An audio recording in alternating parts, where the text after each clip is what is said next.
The doors don't slam. They close quietly. Inside the royal apartments of Hampton Court Palace, the air might have felt different that night at least. That's how it's often imagined. Servants moving more carefully, conversations lowering as footsteps approach, eyes dropping, not just out of respect, but caution. And somewhere in the palace, a man is reading, a king, a husband, a man who, not long ago, had called his young queen a rose without a thorn. Now, he is being handed something else.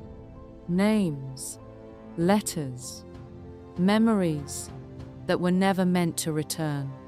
And for Catherine Howard, everything is about to change. Before the crown, before the silk gowns and jewels, Catherine Howard was a girl in a crowded noble household. She was part of the powerful Howard family, one of the most influential aristocratic houses in England. Her upbringing, like many noble children of the time, appears to have been loosely supervised by modern standards, shaped more by household networks than strict parental oversight. That wasn't unusual for her class, but in hindsight, it left gaps in protection that later became significant. Within that environment, relationships formed early. Social boundaries were different, and teenage behavior that might have been dismissed within the household would later be judged under far more severe legal and moral standards at court. Catherine arrives at court as a lady-in-waiting to Anne of Cleves. She is young, lively, noticeable in a way that is hard to ignore, in a place built on presence, posture, and performance, and in a court defined by hierarchy. That visibility carries weight. At first, she is simply part of the background of royal life, moving through chambers, attending the Queen, existing within the strict rhythm of ceremony and observation. Then everything begins to shift.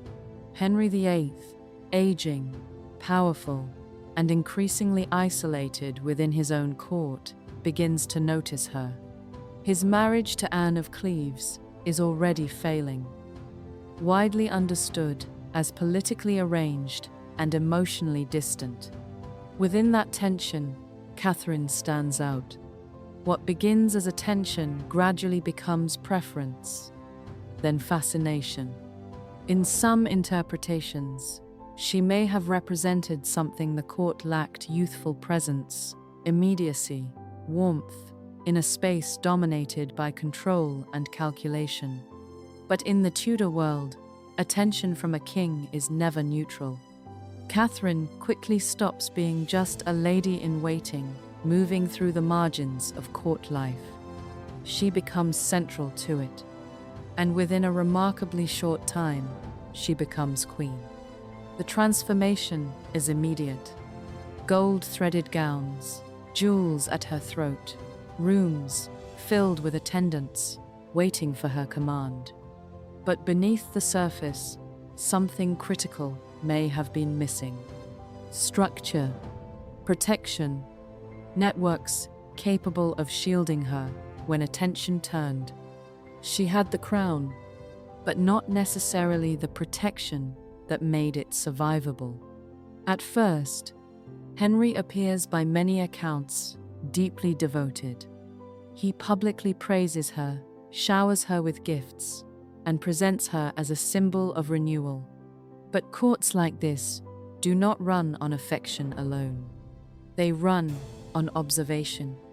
And in Tudor England, especially for a queen, even the past was never fully past. One figure tied to Catherine's earlier life was Francis Dereham. Their relationship is often interpreted by historians as a pre-contract arrangement or intimate premarital connection, something that, in Tudor law, could carry serious legal implications if not properly disclosed after marriage. It wasn't just personal history. It was potentially legally significant. Another figure, later drawn into the story, was Thomas Culpeper, a courtier close to the king. Some accounts suggest private meetings between him and Catherine. Others argue the extent of their relationship is unclear, and that later investigations may have amplified or reframed interactions under pressure,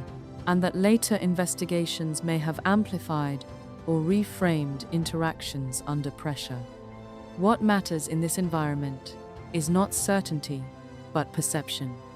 Because in a court built on surveillance, ambiguity itself becomes dangerous. And then someone speaks. Thomas Cranmer, a key figure in Henry's court, reportedly brings forward information.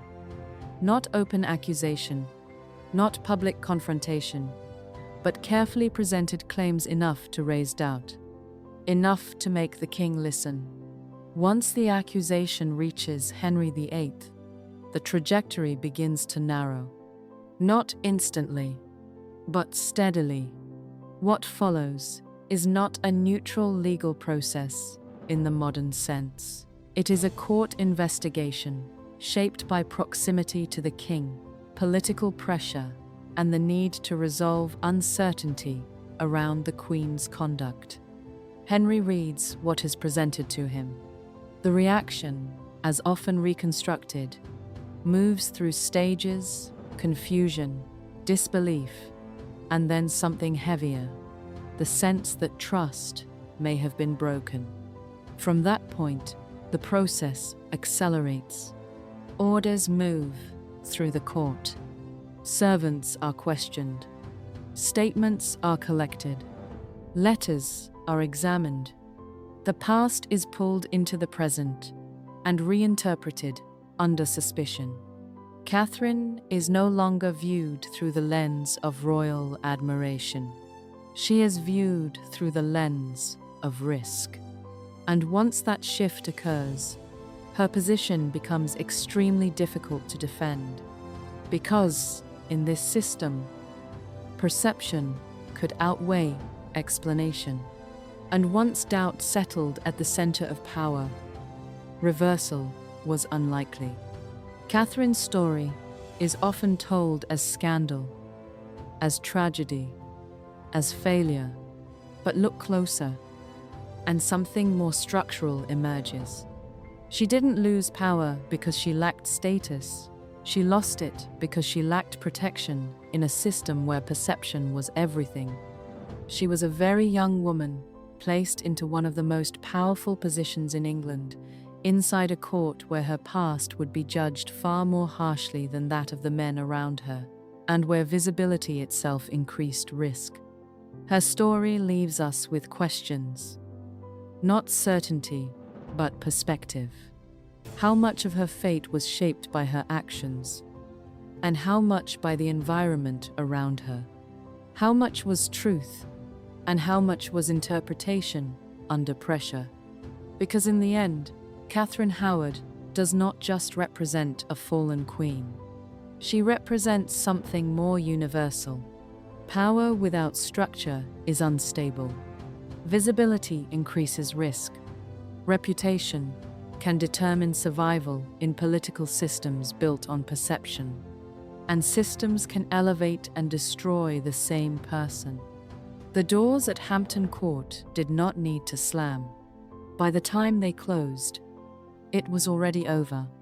If this story moved you, subscribe. There are more voices like hers, buried, forgotten, waiting. We'll find them together. If this story moved you, there are more like it on this channel. Subscribe, and we'll see you in the next one.